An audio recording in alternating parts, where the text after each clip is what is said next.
All right. All right. Let's do it. There we go. Retweet it. Hop on in. Let's roll. Hey, hello. It is the Go Birds podcast. Ellie Trip Park, James Seltzer with you. We talked about it today. We brought him up on the pod. So if you're not caught up on the pod, I guess you don't really have to listen to that part because we'll probably just do it again. But Sean Mannion, Elliot, we let me warn you, Elliot, if his thoughts have not changed in the last few hours, not psyched about this hire. How's everyone Yeah. doing?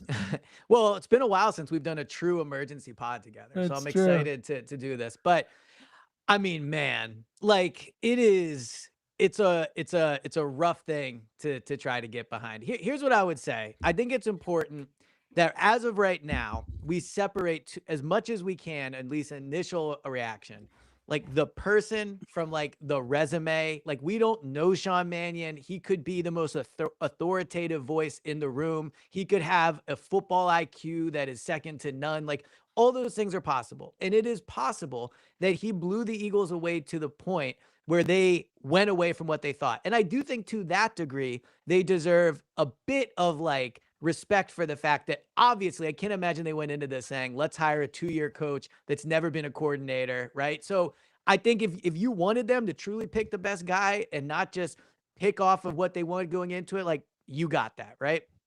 But I also think it's really, really hard to get behind this as a great hire. That does not mean it can't be a great hire. But what it means is they have hired somebody to coach a room with Jalen Hurts, Devontae Smith, Saquon Barkley, potentially A.J. Brown, Lane Johnson, Jordan Mailata, Landon Dickerson, Cam Jurgens, like hundreds of millions of dollars worth of talent, all pros, Pro Bowls, that has never done the job. And he's never even come close to doing the job. So there is big time risk in this. Like to hand this offense to Sean Mannion, boy, like, when they hired Nick Sirianni, right? It was, man, that was out of nowhere. Like he wasn't really being talked by anybody. He'd been an offensive coordinator for multiple years. He had coached in the NFL for, I think, roughly 10 years. He had coached total for 16 years. I mean, Sean Mannion is literally only coached for 2 years. Now, I was on with the afternoon show and Jack brought up a good point. Like Kellen Moore, right? He retired from being a Cowboys player and was a coordinator within 2 years. He obviously ended up being a very good coordinator. So again, like it could work out. But the fact they ended up hiring somebody with no play calling experience that's really never even been a coach, I mean, he's barely done it.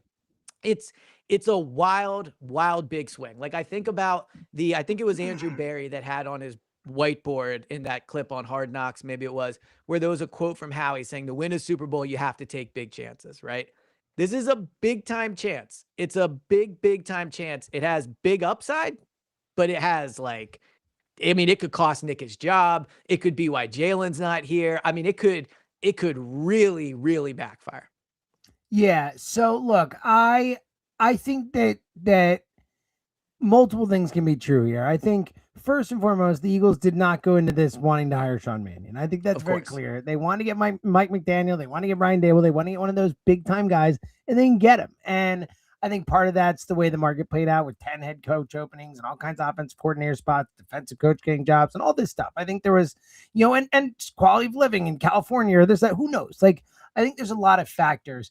So, look, I went into this saying I wanted someone with play calling experience. So, obviously, like, I still wanted someone with play calling experience. I think that's the ideal situation for them. So, I don't think that anyone can be like super excited about this. I understand. Here's where I'll kind of spin it the other way. To the point you made, I do think whether you like it or not, they deserve credit for like going for it Well, and going for for their guy. Yeah. yeah, that's my point. And saying like, you know what, we understand that this is uh, a risk, but you know what, this guy impresses us. We think he's the best guy of the options available. We're gonna pick him. So I respect that they are going, and look, they were right about Nick Sirianni with that. They were right about Doug Peterson with that. In these spots where everyone was like, "What the hell do you think you're doing?" They were right. So I do think they deserve some respect for going for it. And I will say, and I said this on the pod earlier, if you're, listening now and didn't listen earlier, I'm anyway. I mean, guessing we had a lot of other good stuff in there was there. so much Yeah. good stuff. Final thoughts were great, all kinds of fun Yeah, stuff. yeah.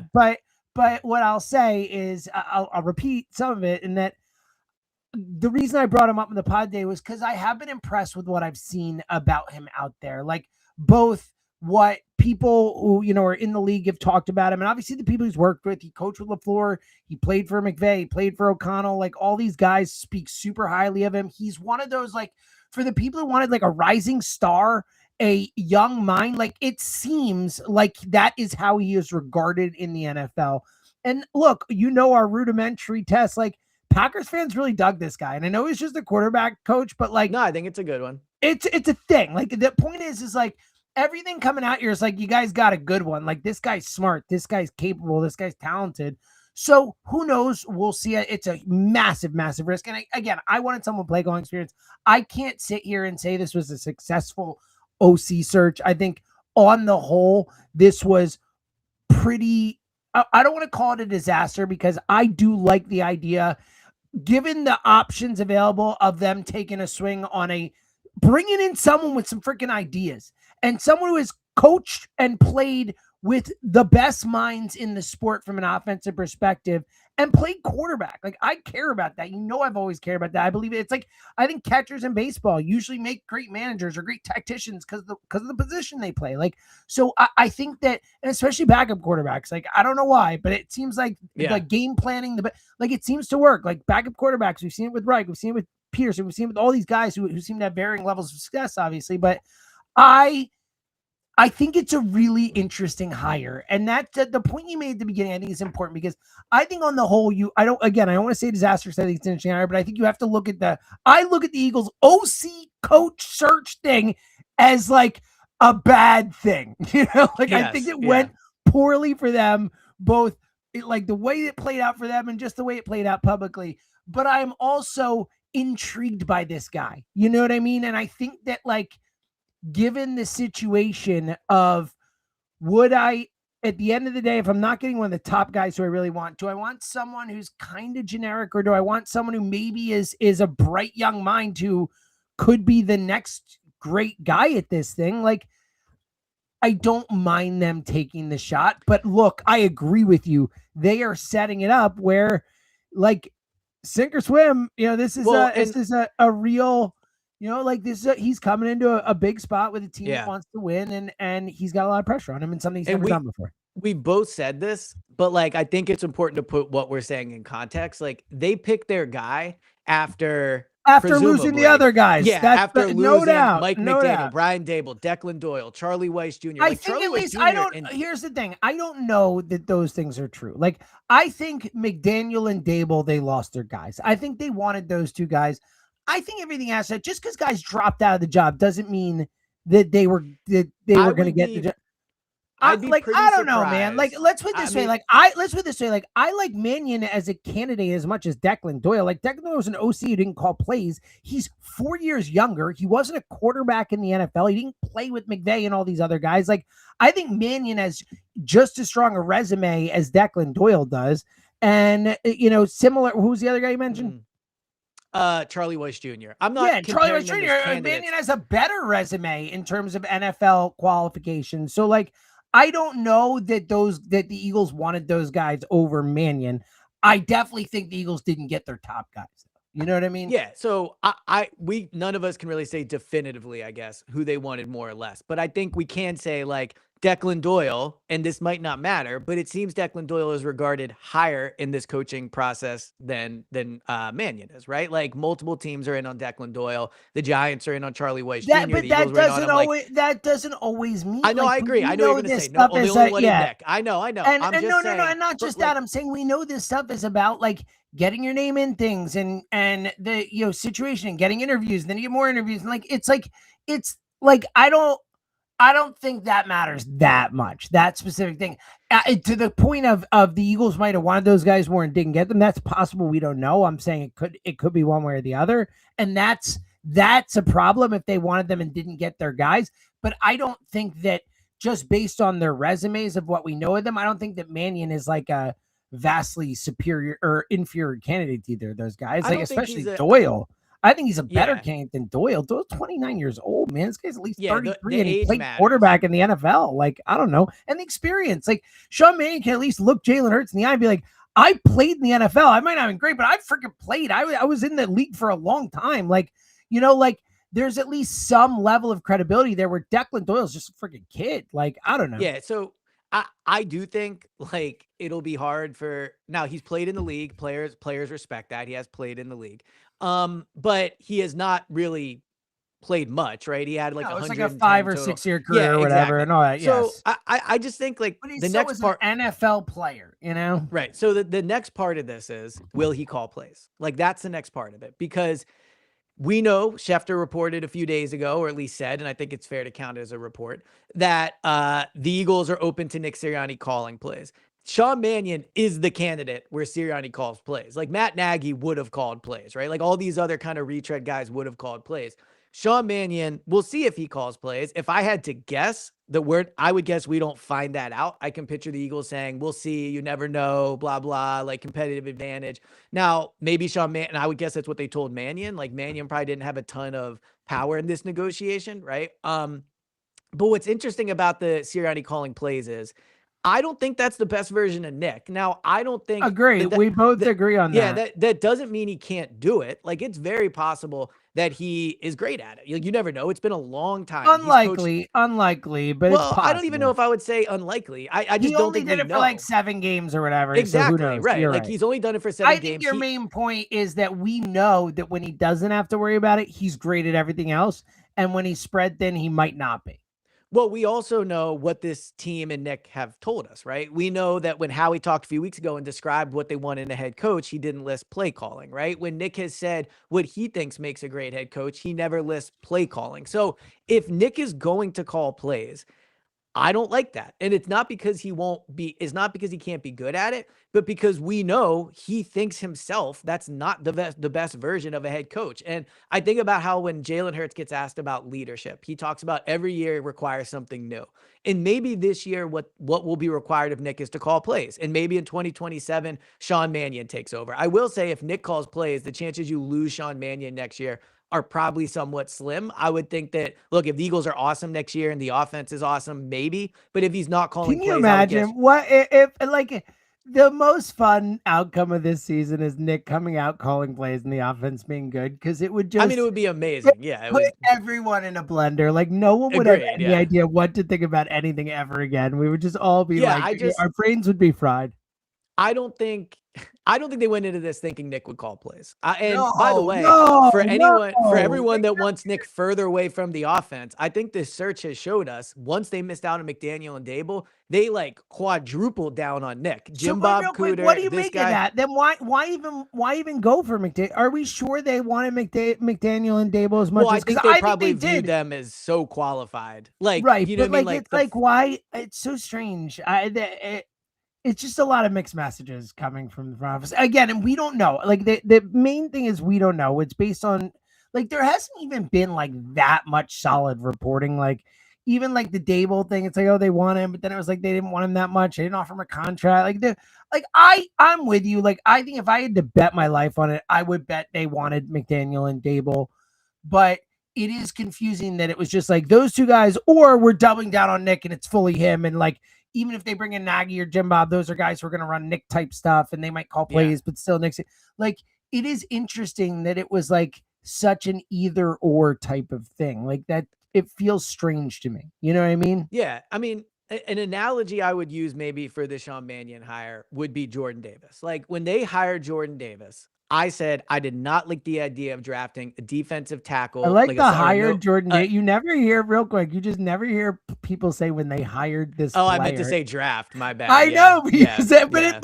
It's true. Like It's true. You're right. They are are that is what like they're they doing. are Yeah. they're hiring them at the draft. When, As soon as they give them the contract, they're hiring them. That's just really yeah. funny because you said it and it works. I just had never heard anyone say that, but it Yeah. worked.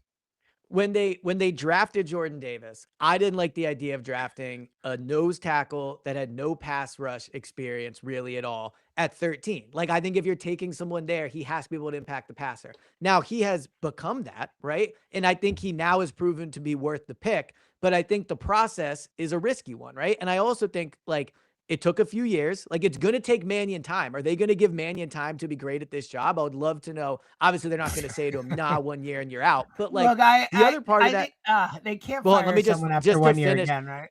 Oh, they can, No, especially I'm if Nick gets joking. I'm fired. joking. I'm But joking. yeah, but the other thing I would say about Jordan Davis is on paper, he was a nose tackle that barely rushed the passer at Georgia, right? But then when you meet Jordan Davis, and we remember talking about, an all-time athlete. Let's not forget yes, that. and an all-time athlete, right? But when you meet Jordan Davis, then you feel differently. You're like, okay, this guy has an electric personality. He seems like a leader. Maybe he's someone you bet on. And that's proven to be true. He's turned into a great leader. He's proven to be someone to bet on.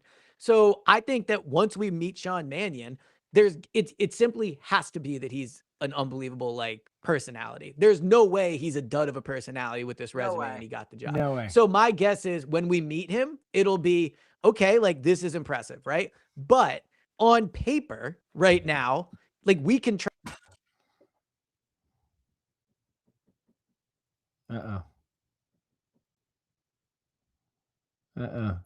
Did I lose you? Oh no. I think am I still on, Tucker?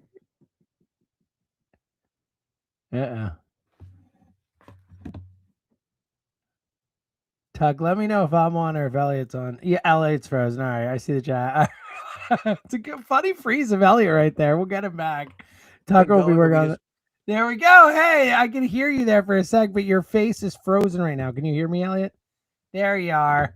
I can hear you now. Can you hear me? Yeah, your face is frozen. Funny thing. Quick, let me just show you what you look like for the last like 20 I thought seconds. You were frozen.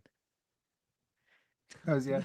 Well, the funny thing is, I thought you were frozen, so I was. Well, that's what I didn't know. I kept saying to Tucker, I'm like, Tucker, is it me or Elliot? And then I saw ESP is frozen. Oh no, I think you're freezing. Yeah, I think you're freezing again. All right, so like let's get these points out because let's wrap this up. So go back to what you were saying. This is the last point. Yeah, the last point I was saying. Tucker can do some editing. Shout out to you on Tuck.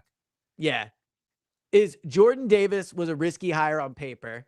And it worked out. This is a risky hire on paper. It doesn't mean it won't. It doesn't mean it can't work out. And we'll find out. But like on the surface, it's an insanely risky hire to make. That's the best thing I can say. It is like, I'm Howie Roseman. I'm Nick Sirianni. I have all the pull in the world. This is who I like and I'm hiring him. But like it is, man, to take a chance on this guy in this job with this pressure in this city, like it's a big time risk. That's the best way to put it. This is not Mike McDaniel, Brian Dable. This is.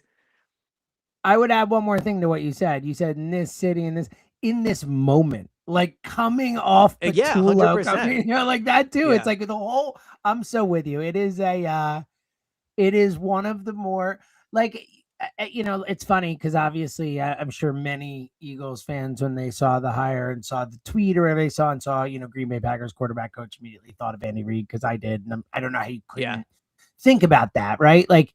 And it's like, oh, well, that was great. And that was completely out of nowhere. It's like, and that was head coach, obviously, and all that. But it feels like that kind of risk where it's like, and obviously that was your head coach, but it feels like that kind of big time risk where you're taking a guy who is not technically on resume wise qualified for the job you're hiring him for, but you're hiring the person and you're believing that they're gonna, do it. And we'll find out. Look, they've done a great job of this. We'll see how it goes. They've done a better job with head coaches. Yeah, they've done they've done a good job with picking these guys with head coaches. Whether it's Lori with Reed, coordinator has not been great. Less so. Yeah. All right, fascinating stuff. All right, well, everyone, we did it. We hired an offensive coordinator. The search is over. The jokes can end. Now we can just get to the new jokes that I'm sure will come. I'm sure.